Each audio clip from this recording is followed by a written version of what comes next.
ദൈവനാമത്തിന് മഹത്വം പറയുന്നു. എന്നെ ശ്രദ്ധിക്കുന്ന എല്ലാവർക്കും യേശു ക്രിസ്തുവിൻ്റെ നാമത്തിലുള്ള വന്ദനം. ചരിത്രവും ബൈബിളും എന്ന പരമ്പരയുടെ 5ാമത്തെ എപ്പിസോഡാണ് ഇന്ന് നടക്കുന്നത്. ഞാൻ കഴിഞ്ഞ ക്ലാസ്സിൽ അല്ലെങ്കിൽ കഴിഞ്ഞ എപ്പിസോഡിൽ സൃഷ്ടിയെക്കുറിച്ചുള്ള കുറേ കാര്യങ്ങളാണ് ഞാൻ പറഞ്ഞത്. അതിൻ്റെ ബാക്കി ഭാഗങ്ങളാണ് ഈ എപ്പിസോഡിൽ ഞാൻ നിങ്ങളുമായിട്ട് പങ്കുവയ്ക്കുന്നത്. വിശുദ്ധ ബൈബിൾ ചിന്തയനുസരിച്ച് ദേവന്മാർ തമ്മിലുള്ള യുദ്ധവും അതുപോലെ പിണക്കും ഒന്നുമല്ല സൃഷ്ടിക്ക് കാരണമായത്. ബാബിലോൺ ഇതിഹാസത്തിലും മറ്റും ദേവന്മാർ തമ്മിലുള്ള പ്രതിസന്ധികളാണ് സൃഷ്ടിയിലേക്ക് നയിച്ചത് എന്നുള്ള കഥകളാണ് കാണുന്നത്. ഒന്നുകൂടി പറയും, ഇതിഹാസം എന്ന വാക്കിൻ്റെ അർത്ഥം കെട്ടുകഥ അല്ലെങ്കിൽ മിഥോളജി എന്നാണ്. എന്നാൽ വിശുദ്ധ ബൈബിൾ മിഥോളജി അല്ല, അല്ലെങ്കിൽ മിത്തല്ല, കെട്ടുകഥയല്ല, അല്ലെങ്കിൽ ഉണ്ടാക്കിയെടുത്ത അല്ലെങ്കിൽ ഒരു ക്രിയേറ്റഡ് സ്റ്റോറി അല്ല, ഒരു ലെജൻഡ് അല്ല. വിശുദ്ധ ബൈബിൾ എന്ന് പറഞ്ഞാൽ ചരിത്ര വസ്തുതയാണ്. അപ്പോൾ വിശുദ്ധ ബൈബിൾ പ്രകാരം സൃഷ്ടി എന്ന് പറയുന്നത് ദൈവത്തിൻ്റെ സംവിധാനമാണ്. ഒന്നുമില്ലായ്മയിൽ നിന്ന് ആണ് ദൈവം സൃഷ്ടിച്ചത്. എക്സ് നിഹിലിയോ എന്ന് പറയുന്ന യാതൊന്നും അതിൻ്റെ പിന്നിൽ ഉണ്ടായിരുന്നില്ല. ഇല്ലാത്തതിനെ ഉള്ളതിനെ പോലെ വിളിച്ചു വരുത്തുന്ന അതാണ് സൃഷ്ടി എന്ന് പറയുന്നത്. അപ്പോൾ എന്തിൻ്റെയെങ്കിലും ഭാഗമെടുത്തിട്ട് അതിനെ രൂപപ്പെടുത്തുകയല്ലായിരുന്നു ദൈവത്തിൻ്റെ സൃഷ്ടി എന്ന് പറയുന്നത്. അപ്പോൾ ദൈവം സൃഷ്ടിപ്പ് നടത്തിക്കൊണ്ടിരിക്കുമ്പോൾ താൻ സൃഷ്ടിച്ചതിൽ നിന്ന് ചിലതിനെ എടുത്തിട്ടുണ്ട്. അപ്പോൾ മനുഷ്യൻ നിർമ്മിക്കുമ്പോഴും അതാണ് വിശുദ്ധ വേദ പുസ്തകം പറയുന്നത്. എന്നാൽ അതിൻ്റെ മൂല സംവിധാനത്തെ വേറെ ആരെങ്കിലും ഉണ്ടാക്കിയതിൻ്റെ ഭാഗമെടുത്തിട്ട് ദൈവം ചെയ്തു എന്നല്ല. അപ്പോൾ സൃഷ്ടി എന്ന് പറയുന്നത് ദൈവത്തിൻ്റെ മനസ്സിൽ ഉണ്ടായിരുന്ന ചിന്താഗതിയുടെ പ്രത്യക്ഷീഭാവമാണ്. ഇനി ഞാൻ മുമ്പേ കഴിഞ്ഞ ക്ലാസ്സിൽ പറഞ്ഞിരുന്ന ഉൽപ്പത്തി പുസ്തകം 1-ാം അധ്യായം 2-ാമത്തെ വാക്യത്തിൽ പാഴും ശൂന്യവും എന്നതിന് ഹീബ്രുവിൽ കൊടുത്തിരിക്കുന്നത് തോഹു മഹോബു എന്നാണ്. എന്ന് പറഞ്ഞാൽ ഇതൊരു വ്യക്തിയാണ് എന്നാണ് ബാബിലോണിയ ചിന്തയിൽ പറയുന്നത്. എന്ന് പറഞ്ഞാൽ പാഴും ശൂന്യവും എന്ന് പറയുന്ന തോഹു മഹോബു എന്ന് പറയുന്ന അത് ഒരു വ്യക്തിയാണ് എന്നൊക്കെയാണ്, ആ രീതിയിലാണ് ബാബിലോണിയ പാരമ്പര്യങ്ങൾ ഒക്കെ ഉള്ള ചിന്തയുള്ളത്. പക്ഷെ യഥാർത്ഥത്തിൽ അതൊരു വ്യക്തിയല്ല, പകരം ഒരവസ്ഥയാണ്. അപ്പോൾ എന്തിനേയും ഒരു പെർസോണിഫിക്കേഷൻ നടത്തുന്ന രീതിയാണ് കഥാരൂപങ്ങൾക്കുള്ളത്. എന്ന് പറഞ്ഞാൽ ആകാശത്തെയും ഭൂമിയെയും കാറ്റിനെയും അതുപോലെ വായുവിനെയും ഇവിടെയുള്ള മൃഗങ്ങളെയും സസ്യലാതാദികളെയും വൃക്ഷങ്ങളെയും എന്നുവേണ്ട ജലാശയങ്ങളെയും ഒക്കെ ദൈവങ്ങളും ഒക്കെയാക്കുന്ന അല്ലെങ്കിൽ വ്യക്തികളാക്കുന്ന, ദൈവവൽക്കരിക്കുന്ന അല്ലെങ്കിൽ ദേവവൽക്കരിക്കുന്ന, വ്യക്തിവൽക്കരിക്കുന്ന, പെർസോണിഫിക്കേഷൻ നടത്തുന്ന സംവിധാനങ്ങൾ പല മതങ്ങളും കാണിക്കുന്നുണ്ട്. പക്ഷെ വിശുദ്ധ മതം ബൈബിൾ അത് പറയുന്നില്ല. എന്ന് പറഞ്ഞാൽ വിശുദ്ധ ബൈബിളിന്റെ രീതി അനുസരിച്ച് ദൈവം ദൈവം, മനുഷ്യൻ മനുഷ്യൻ, മൃഗം മൃഗം, അതുപോലെ പ്രകൃതി ശക്തികൾ. അപ്പോൾ അല്ലാതെ അത് ഒരു വ്യക്തിയായിട്ടൊന്നും പറയുന്നില്ല. അപ്പോൾ ബാബിലോണി ഇതിഹാസത്തിൽ മാത്രമല്ല ഈ പറയുന്ന സംവിധാനം നടക്കുന്നത്. മറ്റ് പല പാരമ്പര്യങ്ങളിലും മറ്റ് മതങ്ങളിലുമൊക്കെ ഇപ്പോൾ നിലവിൽ നിൽക്കുന്ന പല മതങ്ങളിൽ ഉൾപ്പെടെ അങ്ങനെയുള്ള സംവിധാനമുണ്ട്. എന്ന് പറഞ്ഞാൽ ആര്യമതത്തിന് ഒത്തിരി ഷിഫ്റ്റ് ഉണ്ടായാണ് ഇപ്പോൾ കാണുന്ന ആധുനിക ഹിന്ദുമതം ഉണ്ടായിരിക്കുന്നത്. എന്ന് പറഞ്ഞാൽ ആര്യമതം എന്ന് പറഞ്ഞത് അതിന് വ്യതിയാനം സംഭവിച്ച അല്ലെങ്കിൽ പരിവർത്തനം സംഭവിച്ച ഷിഫ്റ്റ് ഉണ്ടായിട്ട് അത് ആണ് പുരാണമതമായത്. ആ പുരാണമതം വീണ്ടും പരിവർത്തനം നടത്തി അതാണ് ഇതിഹാസ മതമായത്. ഇതിഹാസ മതം വീണ്ടും പരിവർത്തനം നടത്തി ആണ് അത് ഹൈന്ദവ മതമാകുന്നത്. ഹൈന്ദവ മതത്തിന് വീണ്ടും പരിവർത്തനമുണ്ടായി, അതാണ് പുതിയ ഹിന്ദുമതമാകുന്നത് അല്ലെങ്കിൽ നിയോ ഹിന്ദുയിസം ആകുന്നത്. അത് വീണ്ടും പരിവർത്തനം നടത്തിയാണ് ഇപ്പോഴത്തെ മോഡേൺ ഹിന്ദുയിസം എന്ന് പറയുന്ന അല്ലെങ്കിൽ ആധുനിക ഹിന്ദുമതം ഉണ്ടാകുന്നത്. അപ്പോൾ ഈ ആര്യമതത്തിലെ ചിന്തകളൊക്കെ തന്നെയാണ് ഹൈന്ദവ മതത്തിലേക്ക് എത്തിയിട്ടുള്ളത്. എന്ന് പറഞ്ഞാൽ സൂര്യൻ എന്ന് പറയുന്നത് വ്യക്തിയാണ്, അതുപോലെ കാറ്റ് ദേവനാണ്, അതുപോലെ ജലം ദേവനാണ്, വായുദേവനാണ്, വൃക്ഷങ്ങൾ പലതും ദേവിദേവന്മാരാണ്, ഭൂമി ദേവിയാണ്, ചന്ദ്രൻ അപ്പോൾ ഞാൻ പറഞ്ഞാല് ഇങ്ങനെ ദേവീദേവന്മാരായിട്ട് ഇതിനെയൊക്കെ സങ്കല്പിക്കുന്ന രീതി പല മതങ്ങളിലുമുണ്ട്. പക്ഷേ ക്രിസ്തീയത, വിശുദ്ധ ബൈബിൾ അതിനെ ഒരു വ്യക്തിയായിട്ടോ അല്ലെങ്കിൽ ഒരു ദേവനായിട്ടോ ഒന്നുമല്ല സങ്കല്പിക്കുന്നത് അല്ലെങ്കിൽ പറഞ്ഞു വരുന്നത്. വിശുദ്ധ ബൈബിൾ അതിനെ ഒരു നാച്ചുറൽ ഓബ്ജക്റ്റ് ആയിട്ട് അല്ലെങ്കിൽ പ്രകൃതി ശക്തിയായിട്ട് തന്നെയാണ് കാണുന്നത്. ഉൽപ്പത്തി പുസ്തകം 1-ാം അധ്യായത്തിന്റെ 2-ാമത്തെ വാക്യത്തിൽ ആഴമെന്ന് രേഖപ്പെടുത്തിയിട്ടുണ്ട്. ആഴത്തിന് എബ്രായ ഭാഷയിൽ തഹോം എന്ന പദമാണ് ഉപയോഗിച്ചിരിക്കുന്നത്.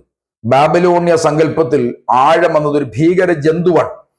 അപ്പോൾ ശ്രദ്ധിക്കണം, ഇങ്ങനെയൊക്കെയുള്ള കഥാരൂപങ്ങൾ പടച്ചു വിടുമ്പോൾ അത് മറ്റു പലരുടെയും മനസ്സിൽ ആഴമായിട്ട് പതിയും. കുറെ വർഷങ്ങൾ കഴിയുമ്പോൾ അത് സത്യമാണെന്നൊരു ധാരണയിലേക്ക് അതിന്റെ കേൾവിക്കാരോ വായനക്കാരോ വരും. അപ്പോൾ ഈ പറഞ്ഞ ആഴം അല്ലെങ്കിൽ തഹോം എന്ന് പറയുന്ന അത് ഒരു ഭീകരജീവി അല്ല എന്നാണ് ബൈബിൾ പറഞ്ഞത്. അത് വിശുദ്ധ ബൈബിൾ അങ്ങനെ പഠിപ്പിക്കുന്നില്ല എന്നുള്ളതാണ്. അപ്പോൾ ഇങ്ങനെയൊക്കെയുള്ള വ്യതിയാനങ്ങൾ നിങ്ങൾ മറ്റ് മതഗ്രന്ഥങ്ങളും ആയിട്ട് വിശുദ്ധ ബൈബിളിനെ തട്ടിച്ചു നോക്കുമ്പോൾ നിങ്ങൾക്ക് കാണുവാൻ കഴിയുന്ന വസ്തുതയാണ്. ഇനി സൂര്യ ചന്ദ്രാദികൾ ബാബിലോണിയ വിശ്വാസപ്രകാരം മരുതുക്ക് എന്ന ക്രമത്തിന്റെ ദേവൻ പ്രത്യേകം ചുമതലയോടുകൂടി സ്ഥാനത്താക്കിയ ദേവന്മാരാണ്. അപ്പോൾ ഓർക്കണം, മരുതുക്കിനെ കുറിച്ച് ഞാൻ കഴിഞ്ഞ എപ്പിസോഡിൽ പറഞ്ഞിരുന്നു. ക്രമത്തിന്റെ അല്ലെങ്കിൽ കോസ്മോസിന്റെ ദൈവമാണ് അല്ലെങ്കിൽ ദേവനാണ്. അപ്പോൾ അദ്ദേഹം പ്രത്യേക ഉദ്ദേശത്തോടുകൂടി പ്രത്യേക ചുമതലകൾ കൊടുത്ത് സ്ഥാനത്ത് ആക്കി വെച്ച ദേവന്മാരാണ് സൂര്യനും ചന്ദ്രനും ഒക്കെ. അപ്പോൾ ശ്രദ്ധിക്കണം, വിശുദ്ധ ബൈബിൾ നിങ്ങൾ 1-ാമത്തെ അധ്യായം ഉൽപ്പത്തി പുസ്തകം വായിച്ചു നോക്കണം. അവിടെ കാണുന്നത് ഇതിനെ ഒരു നാച്ചുറൽ ഓബ്ജക്റ്റ് ആയിട്ട് അല്ലെങ്കിൽ ഒരു പ്രകൃതി ശക്തിയായിട്ട് തന്നെയാണ് കാണുന്നത്, അല്ലാതെ ദേവന്മാരോ ദൈവമാരോ ആയിട്ടൊന്നും ആക്കി വെച്ചിരിക്കുകയല്ല. ഇതാണ് വിശുദ്ധ ബൈബിളും മറ്റ് മതസിദ്ധാന്തങ്ങൾ തമ്മിലുള്ള വ്യത്യാസം എന്ന് നിങ്ങൾ അറിയണം. അപ്പോൾ എബ്രായ ചിന്തയനുസരിച്ച് വെളിച്ചം നൽകുവാനും പകലും രാവും തമ്മിൽ വേർതിരിക്കുവാനും കാലവും ദിവസവും വർഷവും ഒക്കെ തിരിക്കുവാനും തിരിച്ചറിയുവാനും ദൈവം സൃഷ്ടിച്ച ഗോളങ്ങളാണ് സൂര്യ ചന്ദ്രാദി നക്ഷത്രങ്ങൾ. അപ്പോൾ ഓർക്കണം, ഇതിനെ ദേവവൽക്കരിക്കുകയോ ദൈവവൽക്കരിക്കുകയോ ഒന്നും ചെയ്യാതെ ഇതിനെ ഒരു നാച്ചുറൽ ഓബ്ജക്റ്റ് ആയിട്ട് തന്നെയാണ് വിശുദ്ധ വേദപുസ്തകം കാണുന്നത്. എന്ന് പറഞ്ഞാൽ വെളിച്ചമുണ്ടാകണം, രാത്രി ഉണ്ടാകണം, രാവും പകലും തമ്മിൽ വേർതിരിവുണ്ടാകണം, കാലങ്ങൾ വ്യത്യാസമുണ്ടാകണം, ദിവസം വർഷം ഇങ്ങനെയൊക്കെ വേർതിരിച്ച് തിരിച്ചറിയണം. അതൊക്കെ സയൻസ് പഠിച്ചിട്ടുള്ളവർക്കറിയാം എന്താണ് സംഭവിക്കുക എന്ന്. ഭൂമി സാങ്കല്പിക അച്ചുതണ്ടിലാണ് കറങ്ങുന്നത്. അപ്പോൾ ഭൂമിയുടെ കറക്കം നടന്നില്ല എങ്കിൽ രാവും പകലും ഉണ്ടാകില്ല. അതുപോലെ വർഷം കണക്കാക്കുന്ന അറിയാമല്ലോ, 365 ദിവസം കൊണ്ടാണ് ഭൂമി എന്ന് പറയുന്ന നാം അധിവസിക്കുന്ന ഈ ഗ്ലോബ് സൂര്യനെ വലയം വെക്കുന്നത്. അപ്പോൾ ഇങ്ങനെയുള്ള ക്രമീകരണം ഉണ്ടാക്കുവാൻ വേണ്ടിയാണ് സത്യത്തിൽ ദൈവം ഇതിനെയൊക്കെ സൃഷ്ടിച്ചു വച്ചത്. ഇനി ഹൈന്ദവ സൃഷ്ടി കഥയിൽ നമ്മൾ ശ്രദ്ധിക്കേണ്ടത്, ഹിന്ദു ദാർശനിക പ്രകാരം സൃഷ്ടി എന്നത് ചാക്രികമാണ്. എന്ന് പറഞ്ഞാൽ സൈക്ലിംഗ് ആണ്. ഉണ്ടാകുന്നു, നശിക്കുന്നു എന്ന് പറഞ്ഞാൽ അറിയാമല്ലോ, സർഗം അറിയാമല്ലോ. സർഗം എന്ന് പറഞ്ഞാൽ സൃഷ്ടി എന്നാണ്. പ്രതിസർഗം എന്ന് പറഞ്ഞാൽ പുനഃസൃഷ്ടിയാണ്. അപ്പോൾ ശിവൻ എന്ന് പറയുന്നത് ഇതിഹാസങ്ങളിൽ കാണുന്ന ത്രിമൂർത്തികളിൽ ശിവൻ എന്ന് പറയുന്നത് സംഹാരമൂർത്തിയാണ്. എന്തിനാണ് സംഹരിക്കുന്നത് എന്ന് ചോദിച്ചാൽ വീണ്ടും സൃഷ്ടിക്കാനാണ് എന്നുള്ള കഥയാണ്. അപ്പോൾ പ്രതിസർഗം എന്ന് പറയുന്ന പുരാണങ്ങൾ പഠിച്ചിട്ടുള്ളവർക്കറിയാം, അവിടെ സർഗമുണ്ട്, പ്രതിസർഗമുണ്ട്, മന്വന്തരമുണ്ട്. അപ്പോൾ ഇങ്ങനെ ഇതിന്റെയൊക്കെ കണക്ക് ഞാനിപ്പോൾ പറയുന്നില്ല. അപ്പോൾ ശ്രദ്ധിക്കണം, ഇങ്ങനെയൊക്കെയുള്ള കാര്യങ്ങൾ എന്തിനുണ്ടാകുന്നു എന്ന് ചോദിച്ചാൽ അവർക്ക് സൃഷ്ടിയുമുണ്ട്, പുനഃസൃഷ്ടിയുമുണ്ട്. അത് സൈക്ലിംഗ് ആണ്. ഇതിങ്ങനെ സംഭവിച്ചുകൊണ്ടേയിരിക്കും, ഇതിങ്ങനെ സംഭവിച്ചുകൊണ്ടിരിക്കും. എന്ന് പറഞ്ഞാൽ ഓരോ കൽപ്പത്തിലും കൽപ്പാന്തത്തിലും അല്ലെങ്കിൽ കൽപ്പത്തിന്റെ അവസാന ഭാഗത്ത് ഇതെല്ലാം പല ഭാഗങ്ങളായിട്ട് പിരിഞ്ഞു പോകും. വീണ്ടും പ്രതിസർഗം നടക്കും, അല്ലെങ്കിൽ പുനഃസൃഷ്ടി നടക്കുമെന്നൊക്കെയാണ്. അപ്പോൾ ബ്രഹ്മപുരാണം അനുസരിച്ച് ഹൈന്ദവർ വിശ്വസിക്കുന്ന 14 ലോകങ്ങളുണ്ട്. പുരാണങ്ങളിലും അഥർവ വേദത്തിലും 14 ലോകങ്ങളെ പറ്റി പരാമർശമുണ്ട്. അതായത് 7 ഉയർന്ന ലോകങ്ങളാണ്. ഭൂവസ്, സ്വാർ, മഹസ്, ജനാസ്, തപസ്, സത്യ എന്ന് പറയുന്ന 3 ഉയർന്ന ലോകങ്ങളുണ്ട്. 7 താഴ്ന്ന ലോകങ്ങളുണ്ട്. അതാണ് അതലം, വിതലം, സുതലം, രസാതലം, തലാതലം, മഹാതലം, പാതാളം എന്ന് പറയുന്നത്. അപ്പോൾ ഇങ്ങനെ 14 ലോകങ്ങളെ കുറിച്ചുള്ള ഹൈന്ദവ വിശ്വാസം ഒരു വേള നിങ്ങൾക്ക് അറിയാമായിരിക്കാം. അപ്പോൾ ഹിന്ദു മതത്തിൽ വേദസംഹിത എന്ന് പറയുന്ന ഒരു ഭാഗം നിങ്ങൾക്കറിയാമായിരിക്കാം. അതായത് വേദസംഹിത എന്ന് പറയുന്നത് 4 വേദങ്ങളുണ്ട്. അതിൻ്റെ ഒന്നാമത്തെ ഭാഗമാണ് വേദസംഹിത അല്ലെങ്കിൽ മന്ത്രാസ് എന്ന് പറയുന്നത്. അതിന്റെ രണ്ടാമത്തെ അല്ലെങ്കിൽ എല്ലാ വേദങ്ങളുടെയും രണ്ടാമത്തെ ഭാഗമാണ് ബ്രാഹ്മണങ്ങൾ എന്ന് പറയുന്നത്. അപ്പോൾ ഈ വേദത്തിന്റെ ഒന്നാമത്തെ ഭാഗമായ വേദസംഹിതയിലും അതുപോലെ രണ്ടാമത്തെ ഭാഗമായ ബ്രാഹ്മണങ്ങളിലും പുരാണങ്ങൾ ഒക്കെ നിങ്ങൾ ശ്രദ്ധിക്കണം. അവിടെയൊക്കെ നിങ്ങൾ നോക്കിയാൽ വ്യത്യസ്തമായ രീതിയിലുള്ള സൃഷ്ടി കഥകളാണ് കൊടുത്തിരിക്കുന്നത്. അപ്പോൾ നിങ്ങൾക്കത് വായിക്കുകയും പഠിക്കുകയും ചെയ്താൽ അറിയാം. അപ്പോൾ ഈ ചാക്രികമായിട്ടുണ്ടാകുന്ന സൃഷ്ടി കഥകൾ നിങ്ങൾക്ക് അതിൻ്റെ അകത്ത് കാണാം. അപ്പോൾ ഓർക്കേണ്ട കാര്യം, ഒന്നും തമ്മിൽ ആശയത്തിൽ പൊരുത്തപ്പെടുന്നില്ല എന്നുള്ളതാണ്. ചില രീതി അനുസരിച്ച് പുനർജന്മം ഉണ്ടാകുന്നു. അപ്പൊ ആ പുനർജന്മം ഉണ്ടാകുന്നു എന്നുള്ള സംവിധാനം പറയുമ്പോൾ പുനർജന്മത്തെക്കുറിച്ച് നിങ്ങൾ ശ്രദ്ധിക്കേണ്ടത് ആ പുനർജന്മം ഇല്ലാതെ വരുന്ന സംവിധാനങ്ങളെ കുറിച്ച് പറയുന്നുണ്ട്. അപ്പോൾ ഓർക്കണം, ഇങ്ങനെ വളരെ വ്യത്യസ്തമായ രീതിയിലുള്ള വിവിധ രീതിയിലുള്ള സൃഷ്ടി കഥകളാണ് നിങ്ങൾക്ക് ഇതിൻ്റെ അകത്ത് കാണുന്നത്. അബ്രാഹ്മണ മതങ്ങളായ ബുദ്ധമതത്തിന്റെയും ജൈനമതത്തിന്റെയും കാഴ്ചപ്പാടിൽ ലോകം അല്ലെങ്കിൽ പ്രപഞ്ചം നിത്യമാണെന്നാണ്.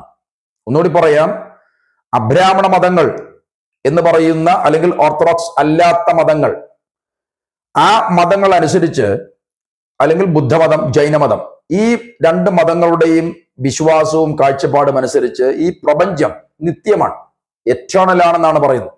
സൃഷ്ടി, നാശം എന്നീ പദ്ധതികളിലൂടെ കടന്നു പോകുകയാണെന്നും ഒക്കെയാണ് നമ്മൾ അതിൻ്റെ ചിന്തകൾ കൂടി നമ്മൾ കാണുന്നത്. സൃഷ്ടിയും നാശവും ഒക്കെ ഇങ്ങനെ നടന്നു പോകും.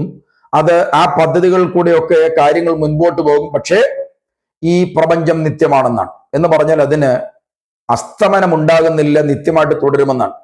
ആരംഭം എന്നത് വികാസഘട്ടത്തിന്റെ ആരംഭത്തെയാണ് കാണിക്കുന്നത്, അല്ലാതെ ലോകാരംഭത്തെ അല്ല എന്നാണ് ഈ അബ്രാഹ്മണ മതങ്ങളുടെ പഠിപ്പിക്കൽ. എന്ന് പറഞ്ഞാൽ ആരംഭം, ബിഗിനിങ് എന്ന് പറയുന്നത് അവരുടെ കാഴ്ചപ്പാടിൽ വികാസഘട്ടത്തിന്റെ ആരംഭത്തെയാണ്. എന്ന് പറഞ്ഞാൽ ഡെവലപ്മെന്റ് തുടങ്ങുന്നതിന്റെ ആരംഭത്തെയാണ് കാണിക്കുന്നത്, അല്ലാതെ ലോകാരംഭത്തെ അല്ല. അപ്പോൾ ഈ അബ്രാഹ്മണ ഐതിഹ്യപ്രകാരം ശൂന്യതയിൽ നിന്ന് ദൈവത്തിന്റെ ഇഷ്ടപ്രകാരം പ്രപഞ്ചം വന്നതാണെന്നും ഒടുവിൽ ശൂന്യമായി തീരുമെന്നുമാണ്. അപ്പോൾ ഓർക്കണം, ശ്രദ്ധിക്കേണ്ട ഒരു കാര്യം, ഈ ഞാനിത് പറഞ്ഞു വരാം, അടുത്ത ഭാഗം കൂടെ നിങ്ങൾ കേൾക്കുമ്പോൾ നിങ്ങൾക്ക് ഒരു കൺഫ്യൂഷൻ മനസ്സിൽ ഉണ്ടാകാം എന്നാണ് ഞാൻ കരുതുന്നത്. കാര്യം അങ്ങനെയൊക്കെയാണ് വ്യത്യസ്തമായ ചിന്തകൾ അതിൽ പറയുന്നത്. അപ്പോൾ ഈ അബ്രാഹ്മണ മതങ്ങളായ ബുദ്ധമതത്തിന്റെയും അതുപോലെ ജൈനമതത്തിന്റെയും അവരുടെ ഐതിഹ്യപ്രകാരം അല്ലെങ്കിൽ ഇതിഹാസ ചിന്തയനുസരിച്ച് ശൂന്യതയിൽ നിന്ന് ദൈവത്തിന് ഇഷ്ടപ്രകാരം, ദൈവം സൃഷ്ടിച്ചതാണെന്നല്ല, ദൈവത്തിന്റെ ഇഷ്ടപ്രകാരം പ്രപഞ്ചം വന്നതാണെന്നാണ്. ഒടുവിൽ അത് ശൂന്യമായി തീരുമെന്നുമാണ്. പക്ഷെ നിങ്ങൾ ശ്രദ്ധിക്കണം, മുൻപ് ഞാൻ പറഞ്ഞ ആ ഭാഗം നിങ്ങൾക്ക് ബോധ്യപ്പെട്ടിരിക്കുക. അതായത് ഈ പ്രപഞ്ചം നിത്യമാണെന്നാണ്. പക്ഷെ അടുത്ത കോൺസെപ്റ്റിലേക്ക് അവർ എത്തുമ്പോൾ അവർ തന്നെ പറയുന്നത് ഇതെല്ലാം കൂടി ശൂന്യമായി പോകുന്നതാണ്. ഇനി അടുത്തൊരു കാര്യം ശ്രദ്ധിച്ചോണം, യഥാർത്ഥത്തിൽ രസം അതല്ല എന്നുള്ളതാണ്. നമ്മൾ ഇത് പറഞ്ഞു വരുമ്പോൾ ബുദ്ധമതവും ജൈനമതവും അടിസ്ഥാനപരമായി നിരീശ്വരത്വം പഠിപ്പിക്കുന്ന മതങ്ങളാണ്. ഞാൻ പറഞ്ഞ മനസ്സിലായോ? അപ്പോൾ ദൈവത്തിന്റെ ഇഷ്ടപ്രകാരം ഈ പ്രപഞ്ചം ശൂന്യതയിൽ നിന്ന് വന്നതാണെന്ന് പറയുന്ന അവർ തന്നെ നിരീശ്വരത്വം അല്ലെങ്കിൽ എത്തീസം പഠിപ്പിക്കുന്ന മതങ്ങളാണ്.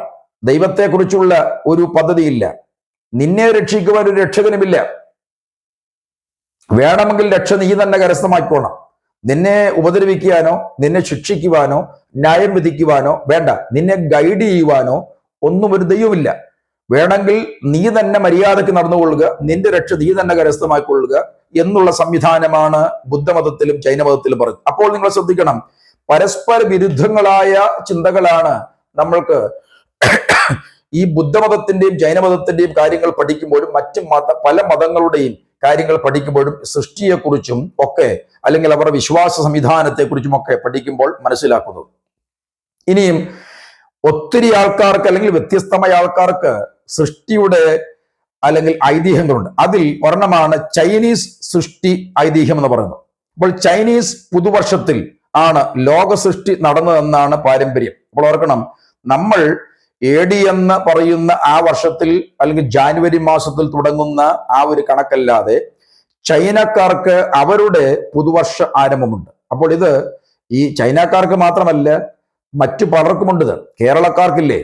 കേരളക്കാർക്ക് ഈ വർഷത്തിന്റെ അല്ലെങ്കിൽ മലയാളം ഇയർ എന്ന് പറയുന്ന അതിന്റെ ആരംഭ മാസമാണ് ചിങ്ങം എന്ന് പറയുന്നത്. പഴയ കാലത്ത് ഏപ്രിൽ 1 എന്ന് പറയുന്നത് പല സ്ഥലങ്ങളിലും പല രാജ്യങ്ങളിലും വർഷത്തിന്റെ ആരംഭമായിട്ട് ആണ് കണക്കാക്കിയിരുന്നത്.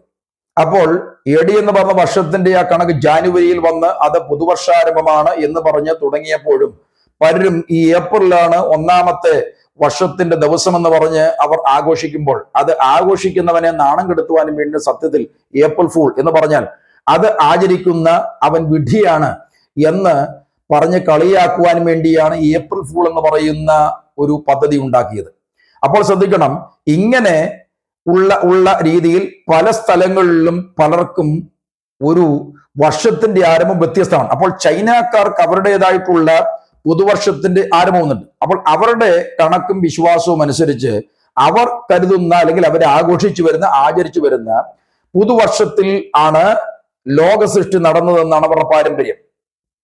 15 ദിവസങ്ങൾ കൊണ്ട് മനുഷ്യർ, മൃഗങ്ങൾ, വിവിധ ആരാധനാമൂർത്തികൾ എന്നിവ എല്ലാം സൃഷ്ടിക്കപ്പെട്ടു. ചൈനീസ് പാരമ്പര്യമാണ് ഞാൻ ഈ പറഞ്ഞത്. അപ്പം വെറും 15 ദിവസം മാത്രമേ സൃഷ്ടിക്കെടുത്തുള്ളൂ എന്നാണ് അവരുടെ കഥയിൽ പറഞ്ഞത്. അതിൽ മനുഷ്യരെ മുഴുവൻ ഉണ്ടാക്കി, അല്ലെങ്കിൽ അന്ന് നിലവിൽ ഉണ്ടാവേണ്ട മനുഷ്യർ, അതുപോലെ മൃഗങ്ങൾ, വിവിധ ആരാധനാമൂർത്തികൾ എല്ലാത്തിനും സൃഷ്ടിച്ചു.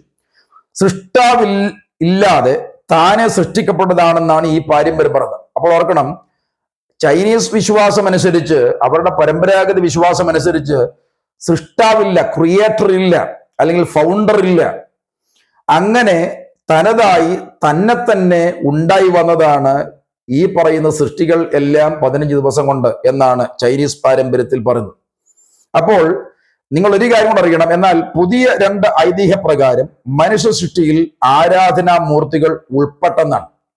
മനസ്സിലാവുന്നുണ്ടോ? അപ്പോൾ ആദ്യത്തെ കഥാരൂപത്തിൽ, ചൈനീസിൽ ഉള്ള അവരുടെ കഥാരൂപത്തിൽ ദൈവത്തിന്റെ ഒന്നും അല്ലെങ്കിൽ സൃഷ്ടാവില്ലാതെ തന്നെ ഇതെല്ലാം ഉണ്ടായി വന്നതാണ്. എന്നാൽ വേറെ 2 പുതിയ ഐതിഹ്യങ്ങൾ ഉണ്ടവർക്ക്. ആ ഐതിഹ്യ പ്രകാരം മനുഷ്യ സൃഷ്ടിയിൽ ആരാധനാമൂർത്തികൾ ഉൾപ്പെട്ടെന്നാണ്. അപ്പോൾ ഇങ്ങനെ ഒരേ ആൾക്കാർ തന്നെ വ്യത്യസ്തമായ കഥകളും വ്യത്യസ്തമായ വിശ്വാസങ്ങളും പിന്തുടരുന്ന കാര്യമാണ് ഞാൻ പറഞ്ഞത്. ഞാൻ ഇസ്ലാമിക സൃഷ്ടികഥയും കൂടെ ഒന്ന് പറഞ്ഞിട്ട് അതിവിശാലമല്ലാതെ അതിനെക്കുറിച്ചുകൂടെ ഒന്ന് പരാമർശിച്ചിട്ട് ഞാൻ ഇന്നത്തെ ഈ എപ്പിസോഡിന് വിരാമക്കുത്തിടാം. അതായത് ഖുറാന്റെ പ്രഖ്യാപനം അനുസരിച്ച് ഏതാണ്ട് ബിഗ് ബാങ് തിയറി ഒത്തുവരുന്നുണ്ട്. ബിഗ് ബാങ് തിയറി അറിയാമല്ലോ, സ്റ്റഡി സ്റ്റേറ്റ് തിയറിയും അതുപോലെ ബിഗ് ബാങ് തിയറിയും ഒക്കെ ഈ ഭൂമിയുടെ ഉൽപ്പത്തിയെ കുറിച്ചൊക്കെ പഠിപ്പിക്കുന്നുണ്ട്. ബിഗ് ബാങ് തിയറി എന്ന് പറഞ്ഞാൽ അറിയാമല്ലോ, മഹാവിസ്ഫോടന സിദ്ധാന്തമാണ്. എന്ന് പറഞ്ഞാൽ മഹാവിസ്ഫോടന സിദ്ധാന്തം അനുസരിച്ച് പ്രപഞ്ചം ഒന്നിൽ നിന്ന് പൊട്ടി വന്നതാണ്. ഭൂമിയെ കുറിച്ച് പറയുന്നത് സൂര്യനിൽ നിന്ന് പൊട്ടിത്തെറിച്ച പീസാണത്. അതുകൊണ്ടാണ് ഭൂമിയുടെ ഉൾഭാഗം ഇപ്പോഴും ഉറയാത്തത്. ലാവ ഇങ്ങനെ തിളച്ച് പറയുവാൻ കാര്യമെന്നാണ് ഈ ബിഗ് ബാങ് തിയറിയുടെ പിന്നിൽ പ്രവർത്തിക്കുന്ന ശാസ്ത്രജ്ഞർ പറയുന്നത്. പക്ഷെ ഇതൊന്നും തെളിയിക്കപ്പെട്ടിട്ടില്ല എന്നുള്ളതാണ്. അപ്പോൾ ഓർക്കണം, ബിഗ് ബാങ് തിയറിയും സ്റ്റഡി സ്റ്റേറ്റ് തിയറി അറിയാമല്ലോ. ഒരു സ്ഥലത്ത് ഒത്തിരി വിടവ് വന്നാൽ സ്വാഭാവികമായി തന്നെ അവിടെയുള്ള പൊടിപടലങ്ങൾ എല്ലാം കൂടെ കൂടിയും ഒക്കെ ആ സന്തുലിതാവസ്ഥ അല്ലെങ്കിൽ ആ സ്റ്റാറ്റസ്കോ അത് മാറാതിരിക്കേണ്ടതിന് വേണ്ടി തന്നെ ഒരു ഗ്ലോബ് രൂപപ്പെടുന്നതാണ്. അതാണ് സ്റ്റഡി സ്റ്റേറ്റ് തിയറി, സന്തുലിതാ സിദ്ധാന്തം എന്ന് പറയുന്നത്. പക്ഷെ ഇതൊക്കെ ഊഹാപോഹങ്ങളാണ്, കെട്ടുകഥകളാണ്. ഇതൊക്കെ പലരുടെയും മനസ്സിൽ ചാഞ്ചാടിക്കൊണ്ടിരിക്കുന്ന അവർ തന്നെ രൂപപ്പെടുത്തിയ സിദ്ധാന്തങ്ങളാണ്. ഇതൊന്നും 100% തെളിയിക്കുവാനും വേണ്ടി കഴിയുന്നില്ല എന്നുള്ളതാണ് നാം അറിയേണ്ടത്. അപ്പോൾ ഞാൻ പറഞ്ഞു വന്നത് ബിഗ് ബാങ് തിയറിയെ കുറിച്ചാണ്. ഇനി ഖുറാൻ നിങ്ങൾ ശ്രദ്ധിച്ചാൽ അവിടെ കാണുന്നൊരു കാര്യമുണ്ട്. സത്യനിഷേധികൾ അറിഞ്ഞിട്ടില്ലേ, തീർച്ചയായും ആകാശങ്ങളും ഭൂമിയും അടഞ്ഞു നിൽക്കുന്നതായിരുന്നു, എന്നിട്ട് അതിനെയും നാം പിളർത്തി എന്ന് പറഞ്ഞാൽ അവ രണ്ടിനെയും നാം പിളർത്തി. ഒന്നുകൂടി ഞാൻ പറയാം. സത്യനിഷേധികൾ അറിഞ്ഞിട്ടില്ലേ, തീർച്ചയായും ആകാശങ്ങളും ഭൂമിയും അടഞ്ഞു നിൽക്കുകയായിരുന്നു, എന്നിട്ട് അവ രണ്ടിനെയും നാം പിളർത്തി. അള്ളാഹു പിളർത്തി എന്ന് പറയുന്ന രീതിയിലാണ്. അപ്പൊ സൂറത്ത് 21-ാമത്തെ സൂറത്തിൽ ആണ് നമ്മൾ ഇത് കാണുന്നത്. അതുപോലെ അതിന്റെ 30-ാമത്തെ വാക്യത്തിലാണ്, അല്ലെങ്കിൽ ഒന്നുകൂടി പറഞ്ഞാൽ 21-ാമത്തെ സൂറത്ത് 30-ാമത്തെ ആയത്തിലാണ് ഞാൻ ഇപ്പോൾ പറഞ്ഞ ഭാഗം രേഖപ്പെടുത്തിയിരിക്കുന്നത്. നിങ്ങൾക്ക് ആർക്കെങ്കിലും സംശയമുണ്ടെങ്കിൽ അതിന്റെ പരിഭാഷയും കൂടെ പറയാം. ഫാസിസ് PH അബ്ദുൽ ഗഫാർ മൗലവി നടത്തിയ മലയാള പരിഭാഷയിലുള്ള ഈ ഖുറാനിലാണ് ഇത് രേഖപ്പെടുത്തി വെച്ചിരിക്കുന്നത്. ഇനി മറ്റൊരു പരിഭാഷ കൂടെ പറയാം. ആകാശവും ഭൂമിയും ഒട്ടിച്ചേർന്നതായിരുന്നുവെന്നും എന്നിട്ട് നാം അവയെ വേർപെടുത്തുകയാണ് ഉണ്ടായതെന്നും സത്യനിഷേധികൾ കണ്ടിട്ടില്ലേ എന്നാണ് ഖുറാന്റെ മറ്റൊരു പരിഭാഷയിൽ പറഞ്ഞത്. അപ്പോൾ ഞാൻ പറഞ്ഞത് ഇങ്ങനെ വളരെ വ്യത്യസ്തമായ രീതിയിലുള്ള ഒത്തിരി സൃഷ്ടി കഥകൾ ഉള്ളതിന്റെ നടുവിലാണ് വിശുദ്ധ ബൈബിളിന്റെ പ്രാധാന്യം. വിശുദ്ധ ബൈബിൾ ഊഹാപോഹങ്ങൾ പറയുന്നതല്ല. സൃഷ്ടി എന്ന് പറയുന്നത് ദൈവത്തിന്റെ പദ്ധതിയാണ്. ആ സൃഷ്ടിപ്പിൽ ഇവിടുത്തെ മറ്റ് ആരുടെയും ശക്തികൾ ഉപയോഗിച്ചിട്ടില്ല എന്നുള്ളതാണ്. അപ്പോൾ പ്രശ്നങ്ങൾ ഉണ്ടാക്കി, വഴക്കുണ്ടാക്കി, യുദ്ധമുണ്ടാക്കി സൃഷ്ടി നടത്തിയതായിട്ടൊന്നുമല്ല വിശുദ്ധ ബൈബിൾ പറയുന്നത്. അതുകൊണ്ട് സൃഷ്ടി എന്ന് പറയുന്നത് ദൈവത്തിന്റെ പദ്ധതിയാണ്, അത് സംഭവിക്കുന്നു. ഇനിയും സൃഷ്ടിയെക്കുറിച്ച് പറഞ്ഞു വരുമ്പോൾ ഞാൻ മറ്റൊരു കാര്യം കൂടെ പറയാം. എങ്ങനെയാണ് ഭൂമി ഉണ്ടായത് എന്നതിനെ കുറിച്ചുള്ള ഒത്തിരി സിദ്ധാന്തങ്ങൾ ഇവിടെ കണ്ടെത്തിയിട്ടുണ്ട്. ഞാൻ കഴിഞ്ഞ എപ്പിസോഡിൽ ഭൂമിയുടെ പ്രായത്തെക്കുറിച്ചുള്ള ഒത്തിരി ആൾക്കാരുടെ, ഒത്തിരി ശാസ്ത്രജ്ഞന്മാരുടെയും എക്സ്പേർട്ടുകളുടെയും ചിന്തകൾ പറഞ്ഞിരുന്നു. അപ്പോൾ ഭൂമി എങ്ങനെ ഉണ്ടായി, അതിന് തെളിവിന് വേണ്ടിയാണ് സന്തുലിതാ സിദ്ധാന്തവും അല്ലെങ്കിൽ സ്റ്റഡി സ്റ്റേറ്റ് തിയറിയും അതുപോലെ ബിഗ് ബാങ് തിയറി, മഹാവിസ്ഫോടന സിദ്ധാന്തവും ഒക്കെ ഇവിടുത്തെ ശാസ്ത്ര കുതികൾ കണ്ടെത്തിയിരിക്കുന്നത്. പക്ഷെ ഇതൊന്നും 100% തെളിയിക്കുവാൻ കഴിയുന്ന കാര്യമല്ല എന്നുള്ളതാണ് നാം അറിയേണ്ടത്. അപ്പോൾ മനസ്സിലാക്കണം, ദൈവം ആരാണെന്നും ദൈവത്തിന്റെ മഹത്വം എന്താണെന്നും അദ്ദേഹത്തിന്റെ സൃഷ്ടിയുടെ മഹാത്മ്യം എന്താണെന്നും നാം അറിയുകയാണ് വേണ്ടത്. അതുകൊണ്ട് ദൈവം ഭൂമിയെയും പ്രപഞ്ചത്തെയും സൃഷ്ടിച്ചെന്ന് പറയുമ്പോൾ നമ്മൾ നമ്മുടേതായിട്ടൊരു കഥയും ഒരു സിദ്ധാന്തം ഉണ്ടാക്കി ദൈവത്തിന്റെ ശക്തിയെയും ദൈവത്തിന്റെ മഹത്വത്തെയും കുറച്ചു കാണിക്കാൻ ശ്രമിക്കല്ല എന്ന് പറഞ്ഞ് ഞാൻ ഇന്നത്തെ എപ്പിസോഡിനെ ഇവിടെ വിരാമക്കുത്തുന്നു. സർവശക്തനായ കർത്താവ് എല്ലാവരെയും അനുഗ്രഹിക്കട്ടെ.